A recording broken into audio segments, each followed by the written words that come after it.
Hi friends, welcome to my channel. ನೀವೇನಾದರೂ ನನ್ನ ಚಾನಲ್ನ ಫಸ್ಟ್ ಟೈಮ್ ನೋಡ್ತಾ ಇದ್ರೆ ದಯವಿಟ್ಟು ಸಬ್ಸ್ಕ್ರೈಬ್ ಮಾಡ್ಕೊಂಡು ನೋಡಿ. ಆಸೆ ಧಾರಾವಾಹಿಯ ನಾಳಿನ ಪ್ರೊಮೋ ಸಂಚಿಕೆಯಲ್ಲಿ ಏನಾಗುತ್ತೆ ಅಂತ ನೋಡೋಣ ಬನ್ನಿ. ಮೊದಲಿಗೆ ಪೊಲೀಸು ಶ್ರುತಿ ಮತ್ತೆ ರವಿ ಮದ್ವೆಗೆ ಸಾಕ್ಷಿ ಹಾಕಿರೋದೇ ಮೀನಾ ಅಂತ ಹೇಳ್ತಾರೆ.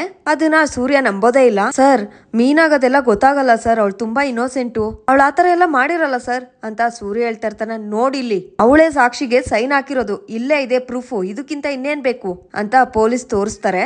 ಅದನ್ನ ನೋಡಿ ಸೂರ್ಯಂಗೆ ತಲೆ ತಿರ್ಗೋಗುತ್ತೆ. ಈ ಕಡೆ ವಾಸುದೇವನ್ ತುಂಬಾನೇ ಕೋಪ ಮಾಡ್ಕೊಂಡು ರಂಗನಾಥ್ ಹತ್ರ ಬಂದು, ನನ್ ಮಕ್ಳು ನನ್ಗೆ ಗೌರವ ಕೊಡ್ತಾರೆ, ನಾಕಿದ್ ಗೆರೆ ದಾಟಲ್ಲ ಅಂತ ಹೇಳಿದ್ದೆ, ಇದೇನಾ ಗೌರವ, ಈಗೇನ ಅವ್ರ ಗೌರವ ಕೊಡೋದು ಅಂತ ವಾಸುದೇವನ್ ಚೆನ್ನಾಗ್ ಬೈತಾರೆ ರಂಗನಾಥ್ಗೆ.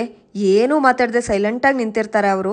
ನಮ್ಮಪ್ಪ ಏನ್ ತಪ್ಪು ಮಾಡಿದಾರೆ ಅಂತ ನಮ್ಮಪ್ಪನ ಇಂಥ ಪರಿಸ್ಥಿತಿಗೆ ತಂದು ನಿಲ್ಸಿದ್ಯಾ, ಇನ್ ಮುಂದೆ ಯಾವತ್ತೂ ನಿನ್ ಮುಖ ನನ್ಗೆ ತೋರ್ಸ್ಬೇಡ.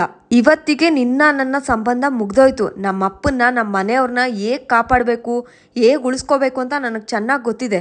ಒಯ್ತಾ ಇರಲಿಂದ ಕಣ್ಣು ಮುಂದೆ ನಿಂತ್ಕೋಬೇಡ ಅಂತ ಹೇಳಿ ಈಚೆ ತಗೊಂಡೋಗಿ ತಳ್ಬಿಡ್ತಾನೆ. ಮೀನಾ ಏನು ಮಾತಾಡ್ದೆ ಏನ್ ಮಾಡ್ಬೇಕಂತ ಗೊತ್ತಾಗ್ದೆ ತುಂಬಾ ಕಣ್ಣೀರಾಗ್ತಾ ನಿಂತಿರ್ತಾಳೆ. ಈ ಕಡೆ ಸೂರ್ಯ ರಂಗನಾಥ್ಗೋಸ್ಕರ ಊಟ ತಗೊಂಡ್ ಬರ್ತಾರೆ. ಅಪ್ಪ ತಗೊಳಪ್ಪ, ಒಂದೇ ಒಂದ್ ತುತ್ತಿನಪ್ಪ, ಹಸ್ಕೊಂಡಿರ್ಬೇಡಪ್ಪ ಅಂತ ಸೂರ್ಯ ಹೇಳ್ತಾನೆ. ನನ್ಗೆ ಬೇಡ, ನನ್ಗೆ ಊಟ ಬೇಡ ಅಂತ ಹೇಳ್ತಿದ್ದೀನಿ ಅಂತ ರಂಗನಾಥ್ ಹೇಳ್ತಾರೆ. ಮತ್ ಇನ್ನೇನ್ ಬೇಕು ಹೇಳಪ್ಪ, ನಿಂಗೆ ಏನ್ ಬೇಕಿದ್ರು ನಾನು ಹೋಗಿ ತಗೊಂಡ್ ಬರ್ತೀನಿ, ನಾನು ಈಗ್ಲೇ ಹೋಗಿ ಕಟ್ಟಿಸ್ಕೊಂಡ್ ಬಂದ್ಬಿಡ್ತೀನಿ ಅಂತ ಸೂರ್ಯ ಹೇಳ್ತಾನೆ. ನನ್ಗೆ ವಿಷ ಬೇಕು, ಸ್ವಲ್ಪ ವಿಷ ತಂದ್ಕೊಡ್ತೀಯಾ ಅಂತ ರಂಗನಾಥ್ ಹೇಳ್ತಾರೆ. ಅಲ್ಲಿಗೆ ನಾಳಿನ ಪ್ರೊಮೋ ಸಂಚಿಕೆ ಮುಕ್ತಾಯವಾಗಿದೆ. ವಿಡಿಯೋ ಇಷ್ಟ ಆಗಿದ್ರೆ ಲೈಕ್ ಮಾಡಿ, ಶೇರ್ ಮಾಡಿ, ಕಮೆಂಟ್ ಮಾಡಿ.